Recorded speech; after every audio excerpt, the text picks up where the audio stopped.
right, guys, part 4. Let's go. Hey, someone's got to win a hoodie tonight. Let's go. Oh, no. Ad? No, okay.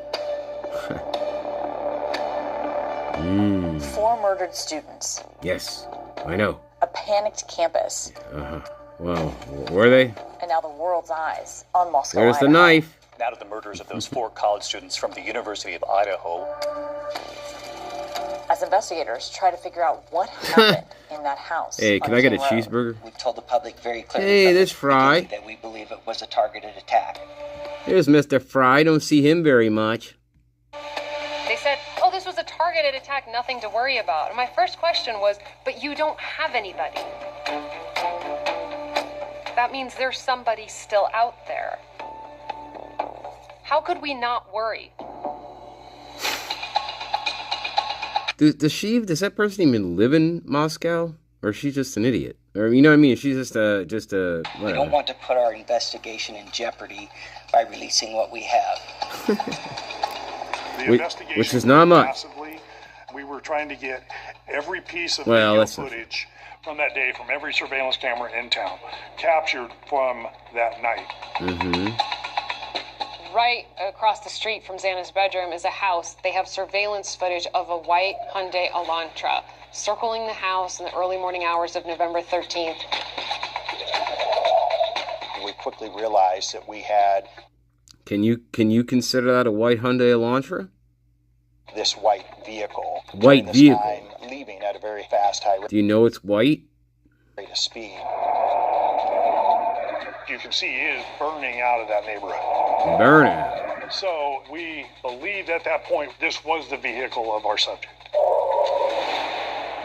So we narrowed it down to a 2011 to 2016 Elantra. That's not what you did at first.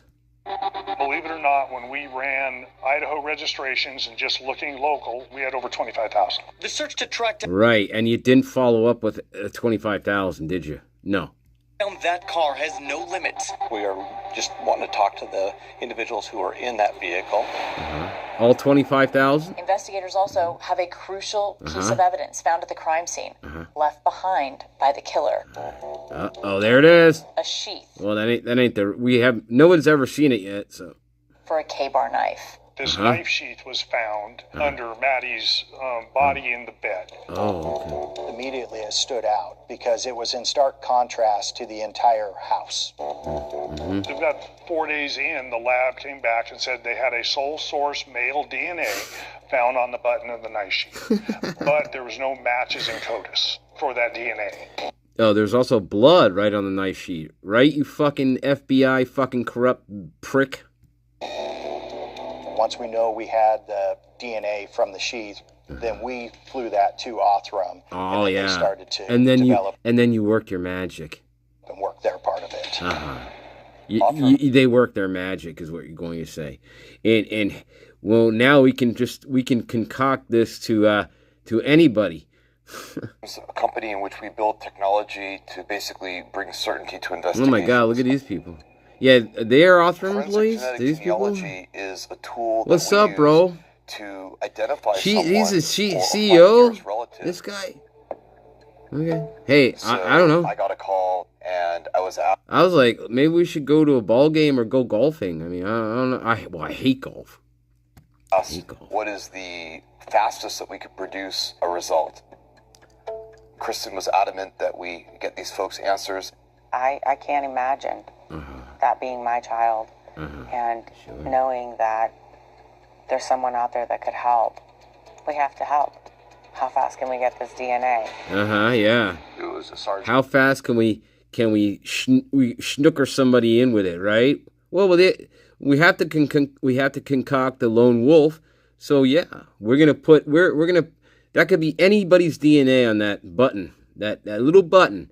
But where's the blood though? There's blood on the knife sheath. Remember what happened to that? Sergeant from the Moscow Police Department who got on a plane in Boise. And they flew directly to Texas and Evil Santa. Yeah, he's looking pretty casual there. Everybody else is dressed in a jacket. You got fake fucking prosecutor, fucking corrupt bastard. and delivered it to Othram. Uh-huh. They brought us down a tube of DNA that was remaining from that knife sheath. Oh. That DNA extract contained a lot of DNA. It was not a trace amount of DNA. It was 500 times more DNA than we generally see in our low quantity DNA cases. I don't believe that for 1 second. I don't believe that for 1 second. Not from a little skin cell. No, I don't believe that for 1 second at all. I think they're trying to say the blood that was found contained that much DNA. Not that little skin cell, whatever, on the underneath of the button. No way. No way. The technology at Othram is then able to build a profile that's uploaded to genealogy databases, which search for people who are connected to that unknown DNA. Who are you talking to? This annoys me. She's the narrator, right? Well, who the fuck you talking to? You should be looking at the camera. In this particular case, there was a unique biogeographical ancestry that allowed us to kind of narrow the search even early on. Right. And how'd you do that? There was a multi-generational American family based in Pennsylvania. How did you do that, though? You did it illegally by going into genealogy websites. Genetic relatives that were related to the person we were looking for. While there's a massive, multifaceted investigation working to find him, Brian Kohberger leaves Washington and heads home to Pennsylvania for winter break. He drives across the country with his father in that white Hyundai Elantra. Hello, how you doing? How y'all doing today? So it's a long trip from Moscow, Idaho, all the way to Pennsylvania. Kohberger's pulled over twice during this time. Right up on the back end of that van. What time is it? I don't know. So y'all work at the university? Yeah, that's the ticket, yeah. And he's pulled over for following a vehicle too closely, both times. By the time the Kohbergers arrived back in Pennsylvania, the FBI had taken over that genetic genealogy search from Othram. And just over a month after the murders, investigators get a name. Oh. On December 19th, yep, there you go. The genealogy team leader calls okay, in Bill. and he says, hey, Darren, he goes, I have a first name for you. Bill. It's Brian. And he goes, hey, we also have a last name for you. Kohberger. Oh. He drives a white Hyundai Elantra. Sure. Once we had his name at that point, immediately we knew that he was in Pennsylvania. When did the surveillance on him start? Immediately. You already had his name. You already had his name. And you already had the real perpetrator's story, and all you did was attach the parts of that real story to Brian in your concoction of this whole entire thing. Now, I don't know if the Kopaka was the original fall guy or not. I don't know. But they certainly plucked the loner, right? They plucked the outsider, and they already knew who Brian was when he interviewed for that internship there in Washington.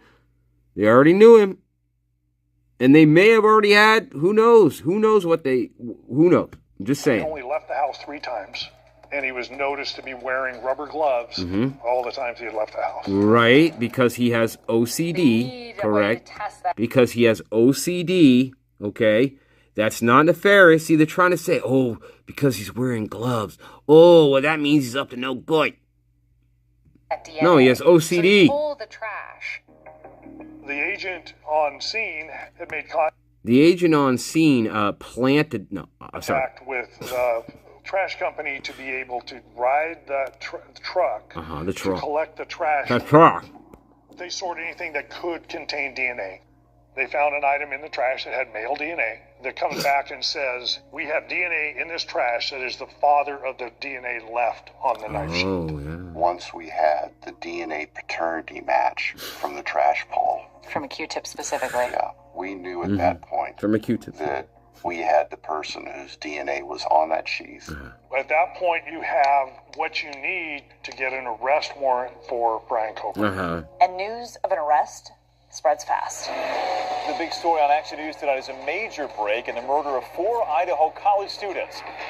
People in this sleepy Poconos community are stunned.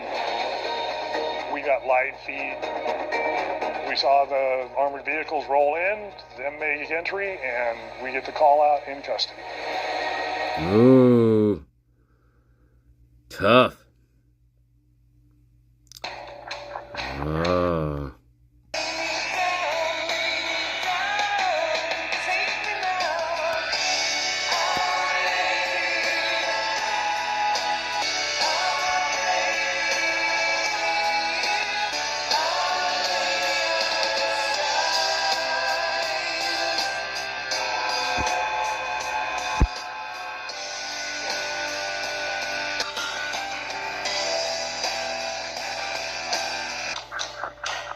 And we want to get right to our breaking news as we come on the air. The arrest of a 28-year-old man in Pennsylvania in connection with the brutal murders of 4 University of Idaho students. Nearly 7 weeks after the brutal murders, an arrest is finally made.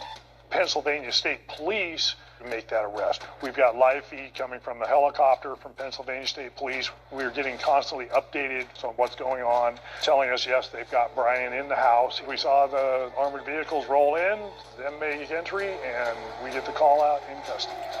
Detectives arrested 28-year-old Brian Christopher Kohlberger in Albrightsville, Pennsylvania.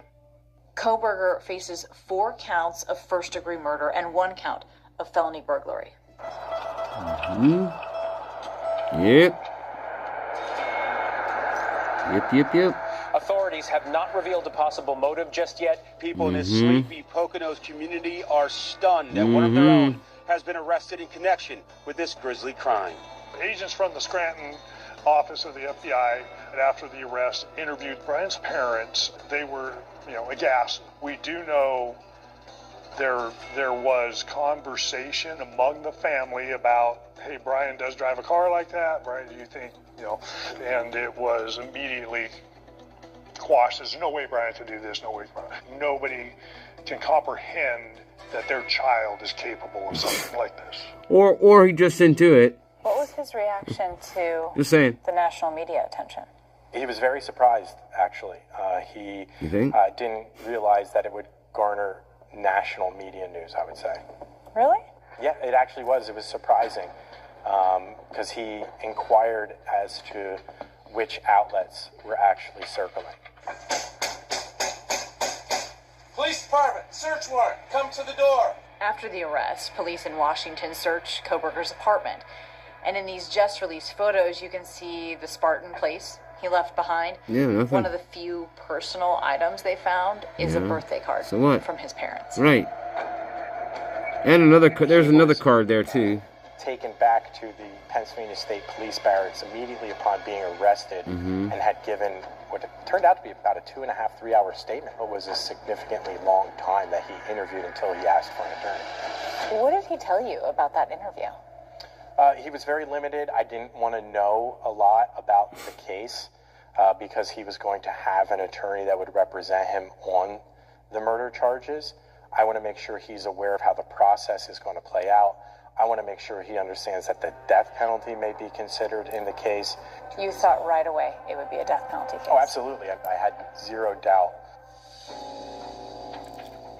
Brian Kohlberger agreed to be extradited, and he was flown across the country to the Moscow Pullman Airport and then brought here to the Latah County Jail to face murder charges while the world watched. I don't know. I would have fought extradition, guys. When they brought him off the plane, people were like, we got him.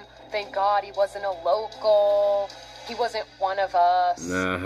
Kohlberger's attorneys enter a not guilty plea for him, insisting that he's innocent. I would have fought extradition. But prosecutors decide to pursue the death penalty. And as they prepare for trial, they dig into every part of Kohlberger's life, particularly his digital life. Right. Sifting through his Amazon purchase history that showed he bought a K-bar knife and sharpener back in Pennsylvania. And they look at his cell phone and computer Okay, where's the receipt for that? Sorry, where's the receipt? Days before his arrest. On Christmas night, the 11 o'clock hour, heading into the very early morning of the 26th, he was on a rudimentary website called Serial Killer Timelines. Just a list of hyperlinked names. And he just went down this list and clicked one after another for 2 hours. Oh, 2 hours? Yeah. Sure. December 27th. There's some sort of a show that he watched. It's a YouTube, and it's Ted Bundy sort of standing facing forward with a hood pulled up and over the front, and on 12/29, just 2 days later, he's taking a picture of himself looking like Ted Bundy. Oh, see that? See, there you go. That must be. Investigators That weren't must be able the to make a same. direct link Must be a. between Brian Koberger He must have did and that. any of the Oh, victims. so he was emulating Bundy. Oh, that's what you're trying to say. Okay. Still, there's no proof of anything here, guys. There's no evidence of anything. Nothing. Those digital forensic experts did find something interesting on his phone. The FBI gave us keywords and said, okay, search for these things. We needed victim names. We needed, what did they call their Wi-Fi? So all these things, we searched for it. And I remember saying to Jarrett, I have a hit for Mad Greek. Remember, Mad Greek is that Moscow restaurant where Maddie and Santa What was the work. what's the hit? For Mad Greek, however he arrived at it, was done through the Google Maps app. What we can say is that Mad Greek was presented to him on his phone. It doesn't necessarily draw a hard line to these victims. Nope, because there's no proof that he was ever there. Now to the sudden and stunning turn in the Idaho College murders case. Yep. After insisting his innocence for nearly 3 years, defendant Brian Koberger today pleading guilty to fatally stabbing 4 students. Koberger had maintained his innocence the entire time, but he decided to change his plea from innocent to guilty. Yeah, at the last that minute. was huge. The last minute. And as part of that plea deal, prosecutors agree to take the death penalty off the table. We got what we wanted. And we got what the Yes, law you did. You got a plea, Bill. You got a plea because you had no fucking case, Santa. Does not include all of the victims. You didn't have a case, families. Santa. There are victims' families that have been very public fucking about wanting disgusting more, perhaps a taped confession. You're not even You don't feel like you didn't feel like you could have asked for those things. There was no legal way we could have compelled those. And quite frankly, there's nothing that he could have said that I think would have been credible or believable.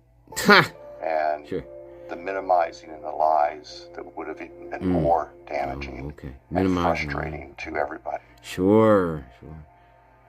Be seated, thank you. Without a trial, Koberger moves right to a sentencing hearing, and the loved ones for the victims finally get their own day in court. All right, so with that, let's start with then impact statements. I just wanted to... Oh, no. We're not listening to her reclaim our bullshit. power. The truth is, Oh, as dumb as they come, sloppy, weak. you're as dumb as they come. You're sloppy and you're weak. But he still has to sit and face the families of his victims. All right, so with that, let's start with then impact statements. The first statement comes from one of the 2 surviving roommates, Bethany Funke. She's unable to be in the courtroom herself, so her statement is read For no reason. her friend and also one of the first people to arrive at the house that day, Emily Alon. I was so frantic that morning and scared to death, not knowing what had happened. And when I made the 911 call, I couldn't even get out the words. And from then on, I don't remember a thing. I wish more than anything I could hug them one last time. No, I you wish don't. I could tell them how much I love them. No, you don't. That's why you should have called 911 in the morning, like 4:30. I will keep living for them as long as I am lucky enough to still be here. And then it's the second surviving roommate, Dylan Mortensen. Dylan, just take your time, all right? Here we go. There's the drama. Oh, here we go. Gotta work into it. Work into it. I was barely 19 when he did this. You were 19. Don't play that fucking child card. I was forced to learn You're a drug. You're a fucking alcoholic. At least by 19, you're a fucking alcoholic and you're psychotic. how to survive the unimaginable. Don't play this fucking boo-hoo, I'm a little girl kind of fucking nonsense. Fuck I you. want to be alone. And then there are the panic attacks. Oh, panic attack, sure. The kind that slam into me like a Oh. tsunami out of nowhere. Ooh. I can't breathe. I can't think. We already know that. I can't stop shaking. Living is how I honor them.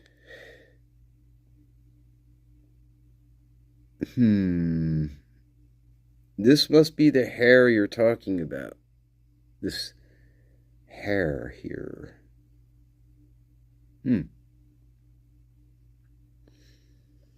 Yeah, what do you mention that there's a hair? Is this what you're talking about? Somebody's hair here. Interesting. That's not belonging to Dylan, is it? Is that Dylan's hair that comes off? What that's? It's weird. I don't know. Huh. Strange. I don't know, guys. It's kind of weird. Not sure. That's strange. Yeah, I don't know. I don't know. Is that Dylan's hair? Speaking today is to help me find some sort of justice for them. He may have taken so much from me, but he will never get to take my voice. He didn't take your life. Your friend. Well, you know who it is already. Come on now. Oh, no. Oh, not the mutt. After another. Just the mutt. Family members describe the loved ones they lost. And notably, among them is Kaylee's sister. Oh, no. No. They skip over all the good ones, actually. And they show this shit. My sister Kaylee and her best friend Maddie were not yours to take. Okay, we're not watching. They were not yours to study, I'm not giving her any more fuck. silence. She's a fucking spoiled little bitch. You know, she wants to be the bad girl. She wants to be the tough girl. She's a fucking twit. She's a fucking twit. Fucking twit.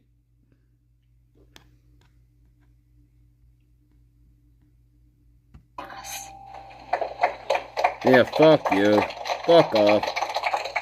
You don't need to fucking clap. Fucking morons. The Chapin family was not at the sentencing. Nope. They chose instead to honor Ethan privately. Oh, sure. By giving the money to his brother. Right there. Look at this guy. The Chapins recently got to visit that DNA lab that played such a crucial role in solving this case. It came after a chance meeting a few years back. This stranger, who I did not know, came up and she just wrapped her arms around me and hugged me. And she just said, "We are working on your case and you don't have to worry. Everything will be okay. Everything's going to be okay. That there will be justice in the outcome." I mean, that was what I was trying to relay. Right. And that's how it felt. Jim and I would rely on that information to, in your toughest days, you were like, "Kristen told us not to worry." And we use that. The Chapins now want to help advocate for the work being done at this I knew there was a business play here involved. lab. Maybe our family could become a face for the victim side of what these people do. If we can make a positive impact for the future on some level, it's important. I miss him every day. When you lose your They're like, gee, how can we make money off of this? son It's exactly what these fucking things do. at 20, it's a different loss. And I miss him every single day. I imagine. Right? Maybe. It's nice that, when we have so many different photographs and videos. I still don't know who this idiot is. Voices. Still don't know. They were some really, really cool people. Alright, enough of the dog. It helps to remember them and not what happened to them.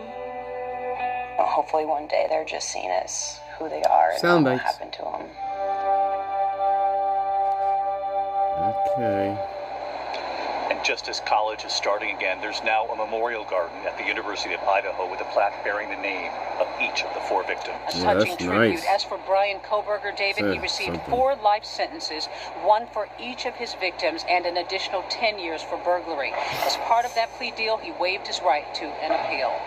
That's our program for tonight. Thanks so much for watching. I'm Bye Deborah bye. Robbins. And I'm David Muir from all of us here at Okay, 2020 bye bye. Oh my god, guys. Go. Part 1 of the Hobbit boohooing.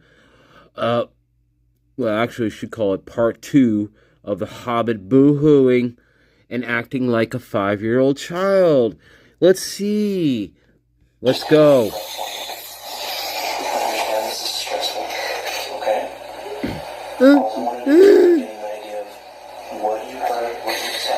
Stop crying. I didn't hear anything. Why are you crying?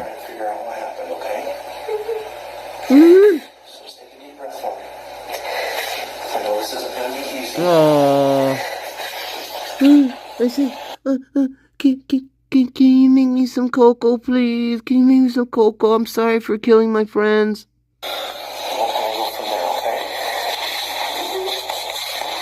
but we watched too many Vampire Diaries. And Dylan talked me into it. And then we had two crazy frat friends over, and they wanted to do it. And so, I don't know, I went in my room and I saw a firecracker. Fuck you. Hobbit.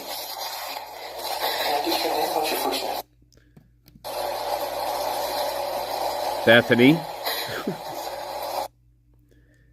Yeah, this comes from sorry, this is where I get it. So check, I think she was the first, guys. Check her out.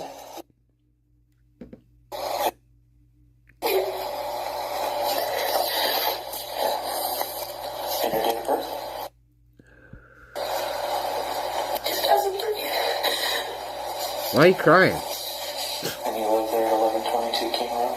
Yeah.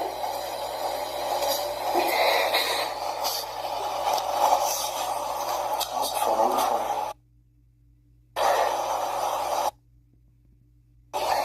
you? Now, what I like to see in this one, of course, are the tone shifts. How we go from crying, boo-hooing, until our normal speaking voice. And then we're paying attention to the totality of her statement, the totality of her story. And once we do that, and again, if this was a real investigation, this person who's not a real cop here, this guy doesn't know how to interrogate a flea, but I suspect. But no, if this was a real interrogation, if this was a real homicide detective, you're not going to be giving them s'mores and lighting a campfire and making some fucking s'mores with these people, okay? You know, no, you got to treat her as if she's a suspect, not a 5-year-old little girl here, idiot. And that's exactly what we see this idiot do. 8th grade education, my guess, right here. But, I'm just saying, most of them are almost barely graduate high school, but we're not going to go there. Yeah, but this is not a real investigation. This is certainly not an interrogation. Again, you got to go in there with your blazing guns, right? Blazing guns. Time is of the essence. So you're a suspect right now in front of me. You're a suspect. So don't play patty. We're not playing patty cake here, asshole. But that's exactly what they do.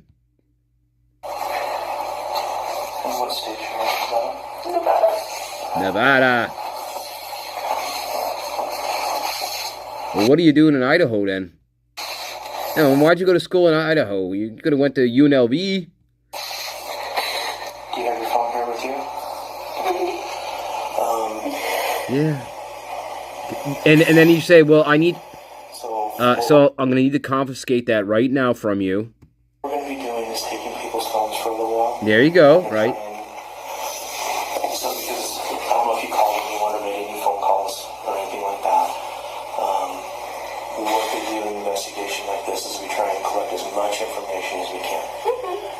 It might be small, you may not think is important for us to find out what happened, but is very crucial. So taking something off your phone might be extremely useful for us, even if it's something that you don't realize, okay? And we'll try to get that phone back to you as fast as we can. Okay? Is that okay with you? Okay. So this is your phone here? Yeah, can I tell my mom? That's fine. Text my phone. Yep. Call your mom for what?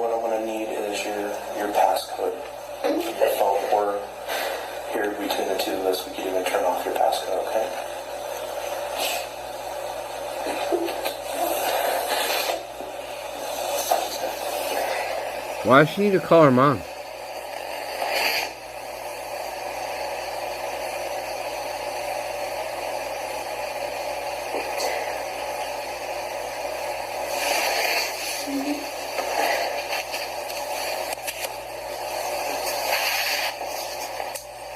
How do you take off the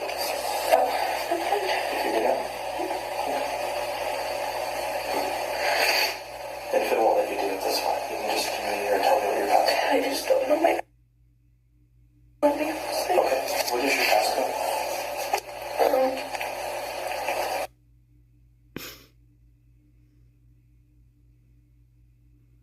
surprised she remembered it.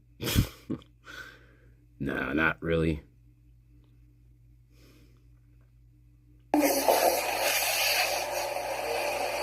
And what type of...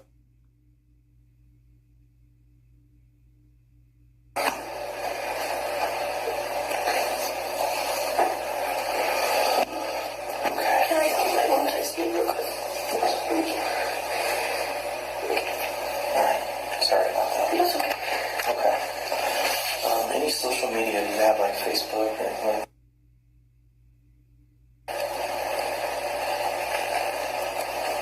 Yeah, she does. Snapchat, Instagram, Facebook, all the other shit. Whatever. Yeah, they're blocking all this out. Do you have any other social media type sites?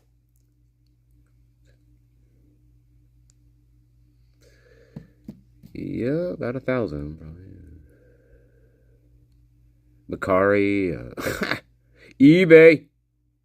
Nah, is that social media site? No. What is that? It's where you buy shit.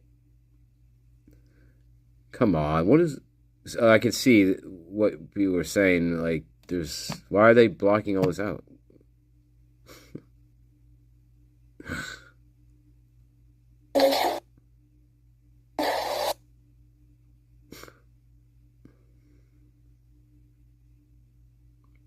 So she's talking about something here, and they're not doing it. Yeah, this is not real either, guys, is it? Yeah. So we're going to try to go back and try and get a little bit of a timeline, okay? So what did you guys do last night? Most specifically, if you were by yourself and not with a group? Well, what's her response? Ethan was in the house, so was Anna. So you're with one of them is my roommates, and one of them is her boyfriend. Okay. So you're with Ethan and Xana. Xana? Mm-hmm. Can you spell that for me? X-A-N-Y. X-A-N-A, sorry. X-A-N-A. Okay. Okay, so I'm just trying to... Ethan was in the hospital? What? Sometimes it helps me put names together. So you were with Ethan and Xana last night, is that? Yeah.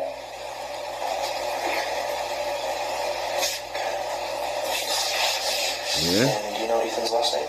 Cuban. I don't know how to spell it. And Xana's last name? Canoodle.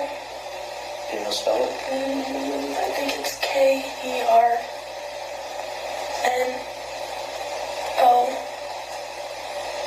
Maybe another O-T, Plea or something like that.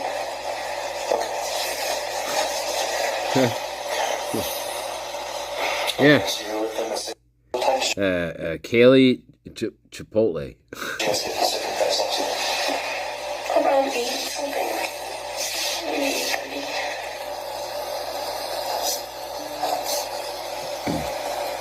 So 8:30 p.m.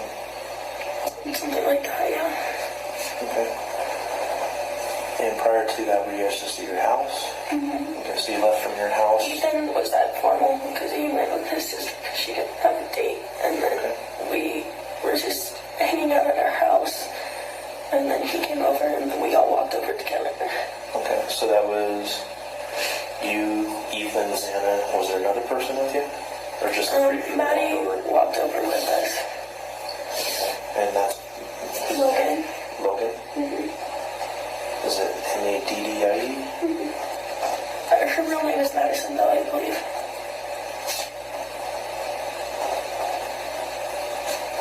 Okay. So you guys all walked over to... You were there about 8:30. Okay. Were you guys all pretty much together, or just kind of mingling throughout the house most of the night? We were all pretty much together, and then Maddie left to go to the club with Kaylee. And then I was with Ethan and Xana most of the night, but then one of my friends came. Her name is Steve, and I hung out with her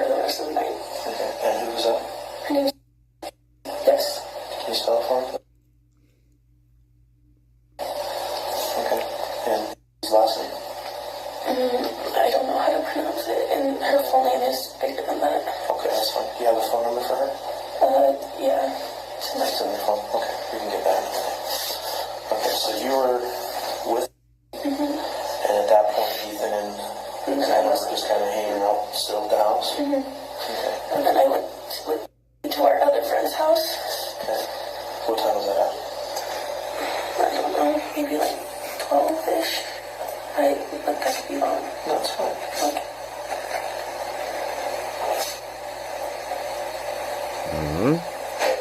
And where's that house? It's just like up the street. I don't know that address. Okay, up the street from Sigmakai. Okay. Kind of. So you guys are at Sigmakai, so you're walking back towards... We're walking back towards my house, and then we'll go this way. So like when you got to Taylor Street, you went on? So if you walk all the way from Sigma News... Or Sigmakai, sorry. Yeah. You know the apartments, the whites? Yep, I know the whites. It's like that street, that way. So on Taylor? Yeah. Okay. Alright. Do you know roughly where on Taylor? Or does she live maybe on the other off streets? It's on Taylor, but it's like one of the end houses by the intersection. I don't know how to explain it. Alright. Okay. And whose house is it that you went to? It's... And I don't know their other roommate.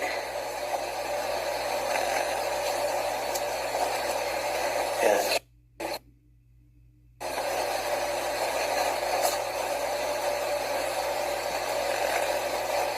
Okay. Alright, so you're at this house. How long were you here? Maybe like 40 minutes. And then I left by myself and went back to my house. So you walked home maybe around 1-ish? Yeah.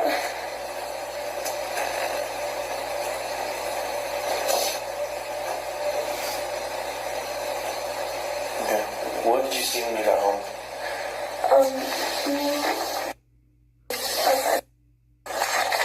We're sitting on the couch watching Vampire Diaries. And no one else was home yet.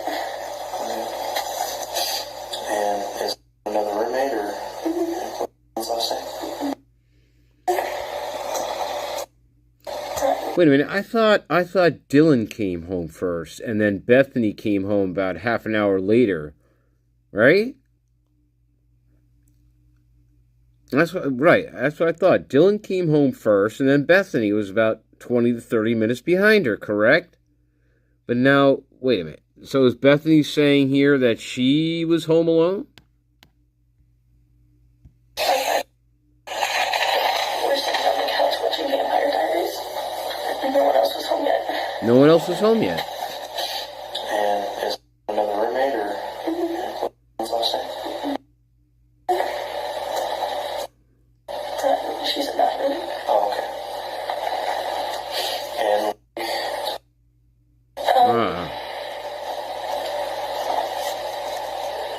Actually, don't remember her last name right now. that's fine. And is live with you guys too, or just with Just a friend. Okay. And then she left. Do you know what time she left at? But you were all watching Vampire Diaries. Okay. You gotta do better than that, Bethany. Anything happened during that time period? We were just hanging out. Just hanging out. Do you know who else was in And the doing house at what? that time? No one. Just the three of you? Okay. So, let's go a little bit more then. What happened next? Push a little more. Me and Kaylee came home from the club. Left. Maddie and who? Kaylee. Kaylee. Okay. And they got home from the club. You know what time that might have been? I think I told one of the cops that was talking to me at the house, like, better times. Okay. I don't really remember right now. Maybe like 2 something, 1. So if you got home around 1, that would have put them Like getting home. 1:45, 2, something like that. So near bar break? You have a guess? What? Like near bar break? What does that mean? Bars normally close at 2 o'clock here. Oh, yeah. They went to grub truck after, so Okay. I don't know.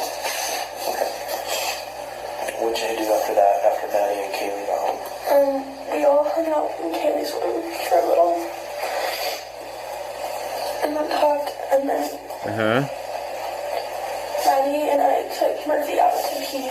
The dog.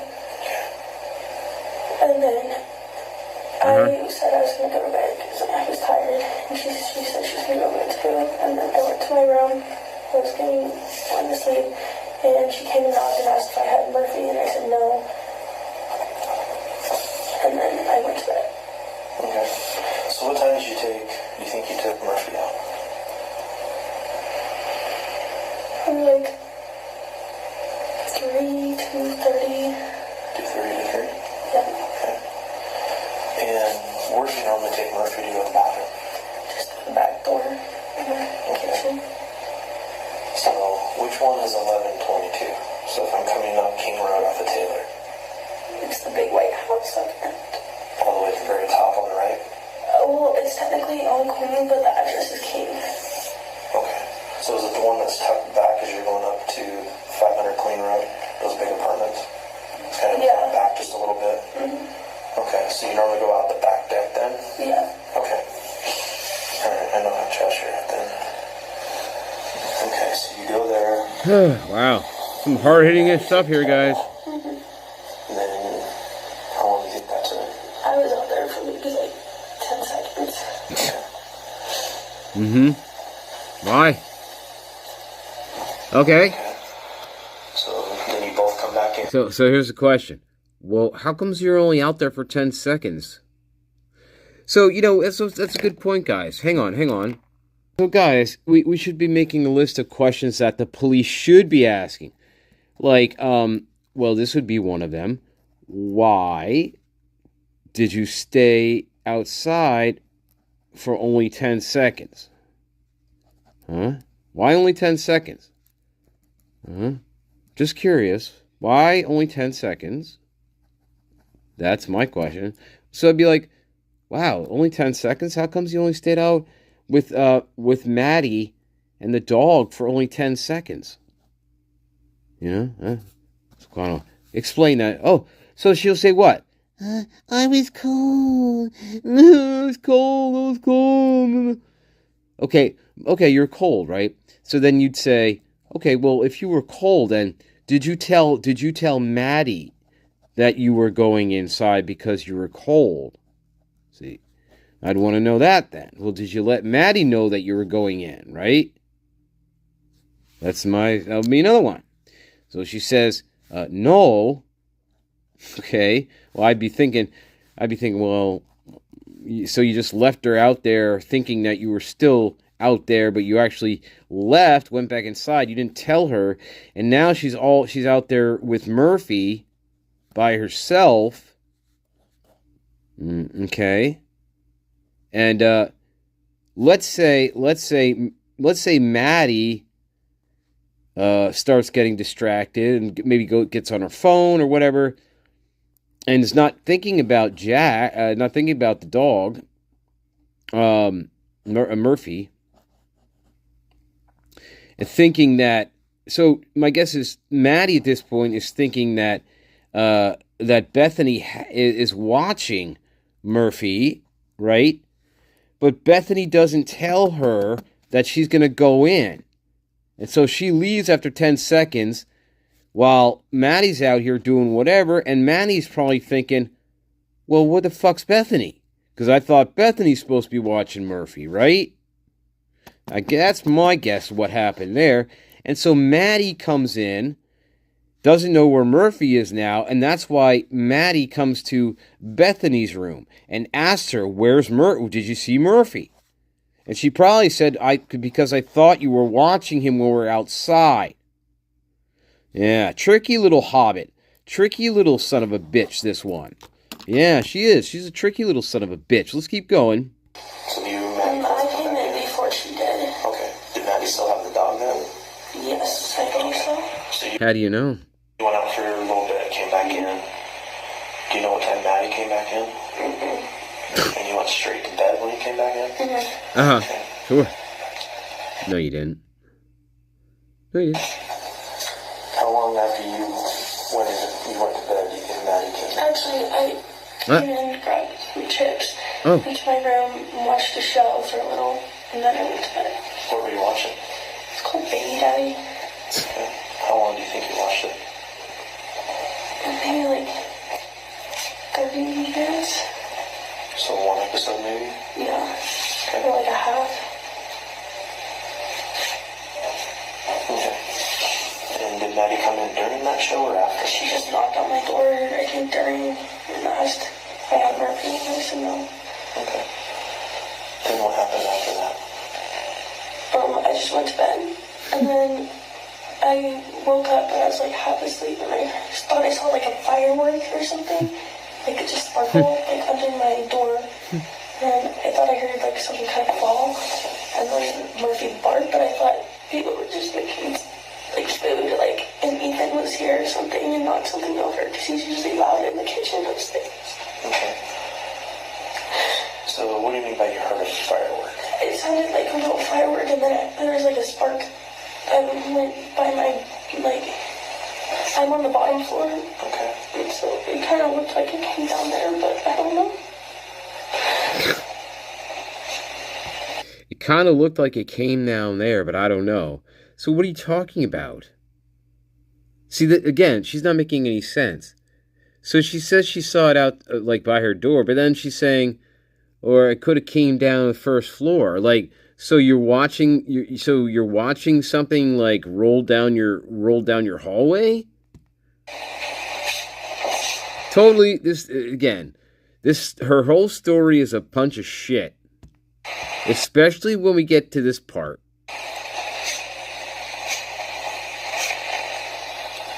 Everything that happens after 2 Beyond is all nonsense and lies. And let's see if she makes any sense. So is Murphy your dog? Kaylee's dog. Kaylee's dog? Kaylee and her ex-boyfriend's dog. Okay.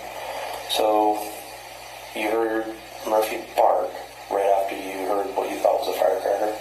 Yeah, something like that, but I don't know, dogs bark at random things. It's like, he's happy, he'll bark. Okay. It didn't sound like an angry growl or anything like that, just a bark? I don't really know, I was like half asleep. Nah. It sounded like a bark. So, you hear the firework, kind of see a spark underneath the door, Murphy barks. What'd you hear after that? Pretty much nothing. Nothing? Okay. And you thought maybe someone was just in the kitchen at that point? Yeah, just like someone accidentally fell into the table or something. Okay. Okay. Like, Murphy, Do you know about what time that might have been? Do you have any idea? 4 or something. I tried to call at like 4:20ish. Around that time, and no one was answering. I thought they just went to bed or something. Sure. What happened after that? Yeah, why are you calling him?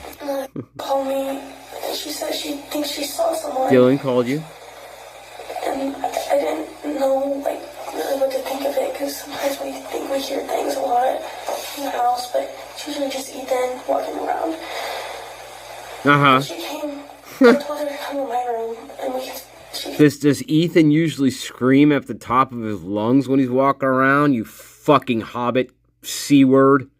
sleep with me, and we could lock the door, just stay in there just in case. Just in case. There was anything, and that's all I know. And then fell back asleep. You believe that, guys? Does that story hold true for you? Now, if you're a real investigator here, and this was a real interrogation, guys, you would listen to that and be like, no, there's something about that doesn't make sense for me. Let's try that again. What happened? Walk me through to the point where you and Dylan start talking to each other. And what did you guys say to each other exactly? And why did you feel that it was safe for Dylan to run down to your room instead of running outside the house? Why did you feel that, Miss fucking Hobbit? And your fucking boo-hoo 5-year-old. You fucking cunt. Fuck you. No one else talking. Make it to your room then? Okay, what time did she got in your room? Around like 4:20, 4:30. Okay. Oh, boy. Oh, yeah. Where's her room located to yours? I'm the only one on the bottom floor. It's right by the front door. Okay. And then you go up the stairs. And Xana's room. room, the kitchen, and then upstairs is Maddie. And then you say, "Oh wait, so your room is closest to the front door, right?" Yeah. Okay. So then why didn't you guys just leave?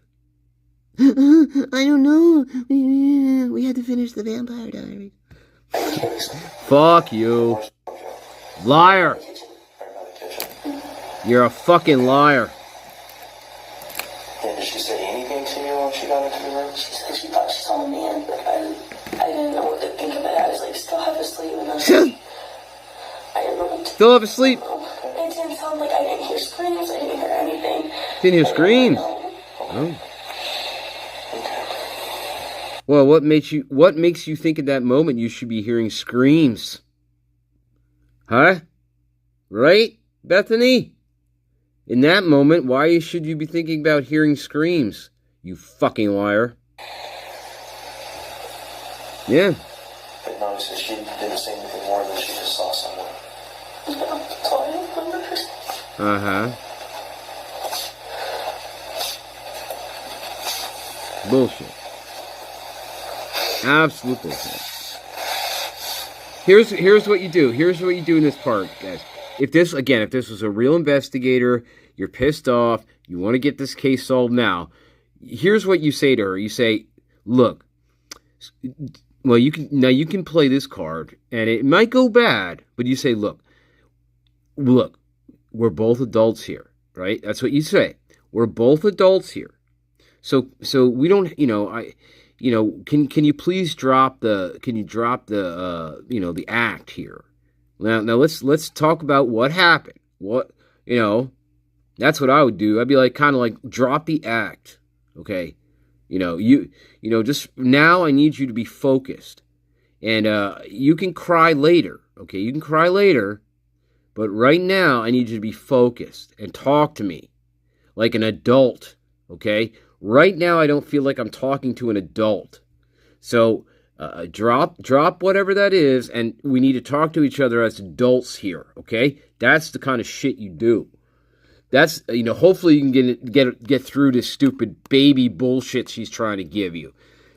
Pretty much you're saying, cut the shit. Cut the act. Right? That's what I would say. Cut the act. What happened? Because what you're telling me right now, it's not really checking out for me. Right?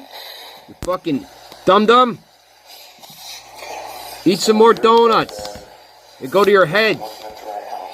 They give you a donut head. You have a parking lot, front door, and your bedroom's just to the right. Okay. And that's where you slept from by the time you finally got into your room around 4-ish or so. Actually, before that. Mm-hmm. So like 3-something. Yeah. So you were in there sleeping. Okay. Dylan got to your room maybe somewhere around 4:20-ish, but Dylan was already home at that point. You knew that Maddie and Kaylee were home. Do you know when anyone else in the house got home? I don't know when Xana or Ethan got home. I didn't hear them come in or anything. Exactly. Okay. Nobody knows when they got home. Okay. Except, whoa. Except you and Dylan and her friends. And Ethan was at the Sigma house. Mm-hmm. Okay.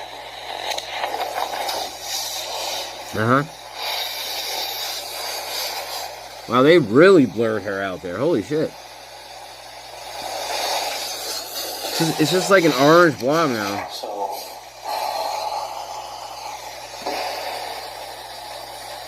Yeah? Which lie do you want to start with? Idiot. Anything weird at the party there? Just normal. Okay.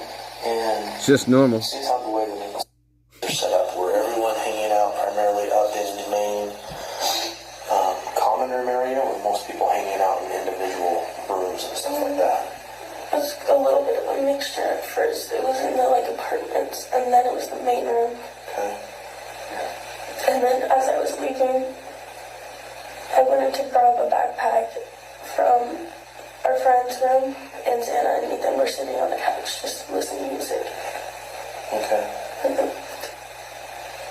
that was up in the main room, or that was in the That was in an apartment. That was in an apartment? Mm-hmm. Okay. Did you hear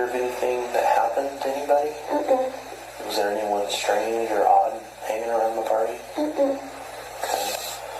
Do you know of anybody in your house that has an issue with anyone?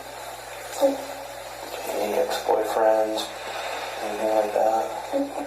All their ex-boyfriends were really nice, and they still are good friends. Okay. Yeah. Uh-huh. Have you ever had any of your roommates complain about anyone stalking them? Mm-mm.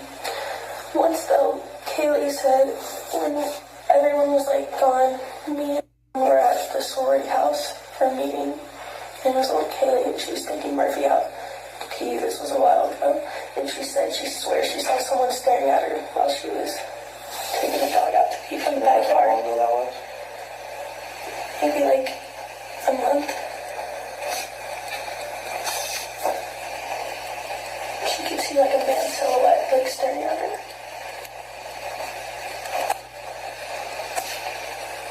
You think it was about a month ago? Mm-hmm. Did Kaylee have any issues with anyone? Mm-hmm. Okay.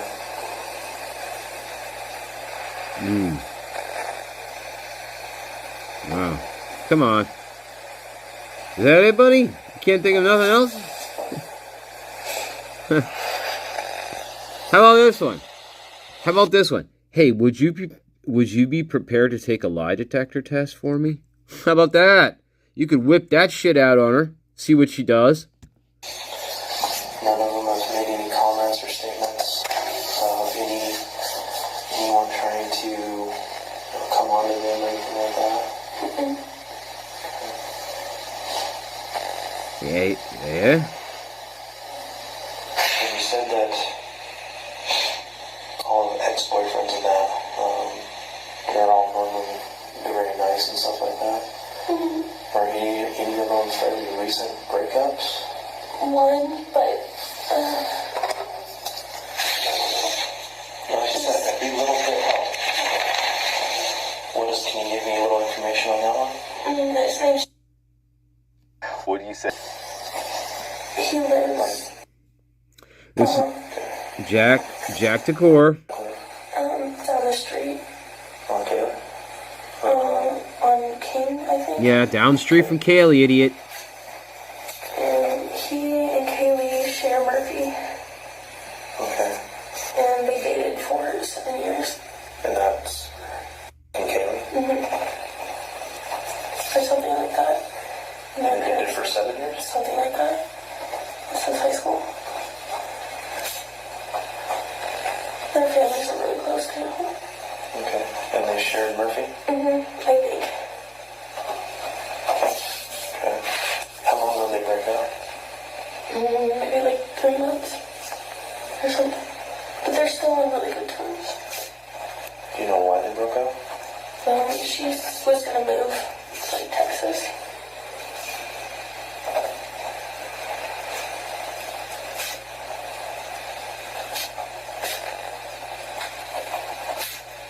Where's Kaylee from? Portland. Okay.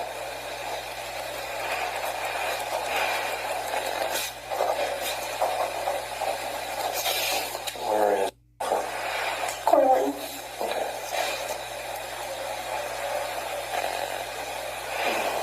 Okay. You said that they're still on good terms and still talking to Very each good other? terms, yeah. Okay. Has Kaylee been seeing anyone else lately? Not really that I know of. Okay. Do you know when she was going to move to Texas? After this semester. But then apparently she wasn't going to anymore. I don't know.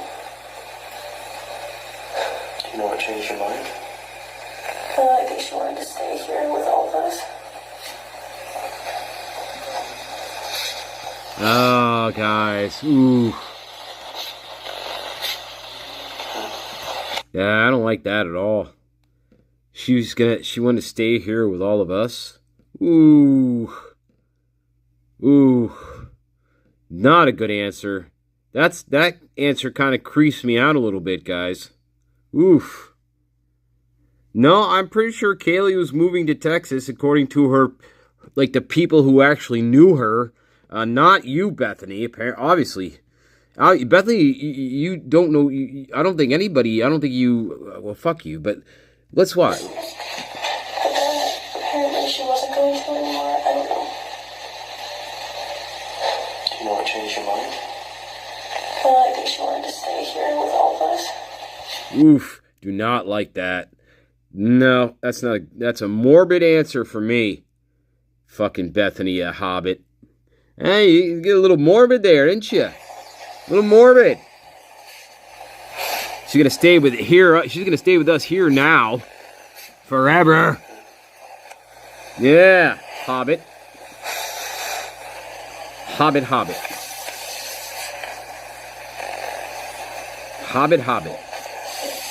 Is there anything else you think is important for me to know? That's it. Nope. And you might remember things later. That's it. It's very normal, okay? Can I go home for Thanksgiving now, please? Fuck you. If you remember anything else, please reach back out to us. And we'll bring you back in and we'll get that information, okay? Okay.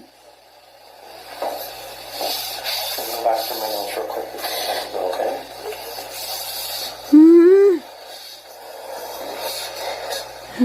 My tooth hurts. Daddy, my tooth hurts. Oh, my friends are all in a line, but wait a minute, I gotta take some pictures first. But Daddy, my tooth hurts. You can't hurt me anymore, Hobbit. The curse is broken, Hobbit. Just saying. No. She's like, are you kidding me? I can't even spell my name, okay?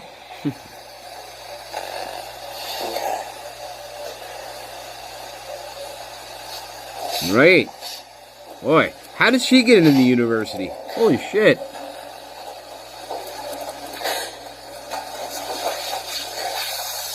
Alright, I very much thank you for Wow. sitting down with me, okay? Good job, police officer. In the room, just gonna be with your friends, alright?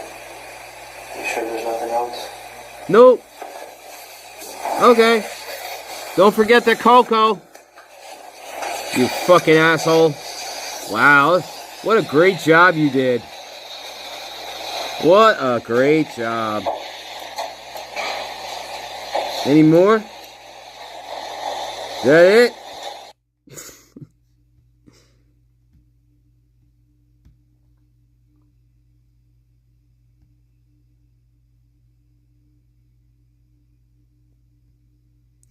Yeah, that's it, guys. That is all she wrote. All right. All she wrote for that. All right, guys. Yeah, there's a million questions you can ask right there. Hey, take a lie detector test for me. How comes your story doesn't make any sense? You keep saying you were out of it, but then you're awake. Then you're telling Dylan to run down to your room, but then you don't remember anything after that because you're half asleep. And yeah, all kinds of questions we could have asked. How comes you didn't call 911 when you both felt scared? And lots of good things like that. Anyway, yeah, that wasn't a real investigation, guys. We know that. That was not a real interrogation. That was just some meatball who wanted to play patty cake with a fake survivor. Okay, now whether or not he knows that or again, there's no interrogation, so he's taking this as, well, this is a survivor, and they could possibly have nothing. They have nothing to do with it. Yeah. Anyway, terrible police work again by Moscow Police Department. Horrible. The worst police department in America, probably. Fuck you, MPD. I mean, this is about what? The 9 millionth mistake you made in this case? That was a absolutely disgusting, fucking embarrassing, I don't know what you call that, interview, I guess, not interrogation. That was one of the worst interviews I think I've ever seen. You're not trying to find anybody. You're not trying to find a suspect here. No. You got one of the suspects staring right at you. She is definitely an accessory to this crime. But we're treating her like a little baby. Whoa, don't cry. Gotta go Thanksgiving.